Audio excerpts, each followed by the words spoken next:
Добър вечер, уважаеми зрители на Новинарник. Ако се чудите къде изчезнах в последно време, ето къде. Аз съм Рафаел Надал. Писта ми сам да си вадя шортите от задника. За това наех специален човек да ми дърпа бандажа. Съжалявам, Гришо. Да, аз съм един родоотстъпник. А сега включваме пряко репортера ни Бай Петко и операторката Рали Петрова. Срали сме върху ремонта на НДК за 50 милиона! Господин водещ, вие вярвате ли в духове? Като изключим, че веднъж сънувах честния Валери Симеонов, не съм имал други срещи с паранормалното. Защо ме питаш, Бай Петко? Защото при мен е самият Хю Хефнер! Хей, Хю! Какво правиш тука? Ненаситна мършо! Ами изгониха ме от ада, наборе! Сговнясах настроението на Кърт Кобейн и Джими Хендрикс! Момчета, имам една изненада за вас! И аз членувам в клуб 27! Глупости! В клуб 27 членуваме само рок-звезди, умрели на 27 години. А ти си един дъртак.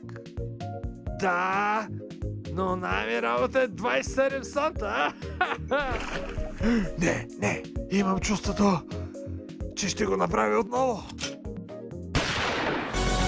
Продължаваме с новините от страната. Делян Добрев се срещна с ромски гражданин. Вижте. Братчет, ебеш ли да ми дадеш? Вай. Аз исках само една цигара, бе, братчето ми.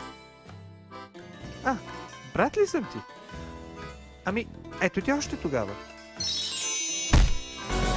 Изтекоха неизлъчвани кадри от сватбата на Волен Сидеров. Моля видео. Бате Волене, я да видим сега, булката честна ли? Булката е честна! Дорогой Чукалов!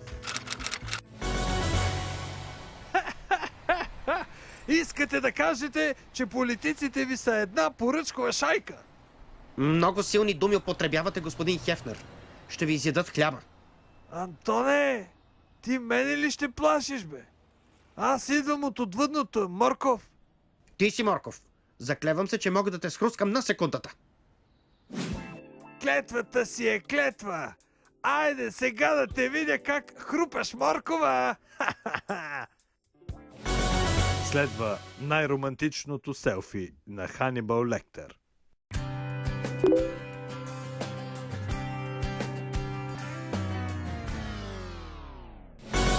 Това беше всичко от нас, уважаеми зрители.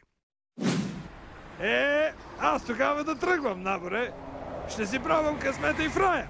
Не, че имам големи шансове. Чакай, тук не трябваше ли да е Свети Петър? Уволниха го и назначиха мен. Ми ти къв си тогава? Шури, не Делян Добрев.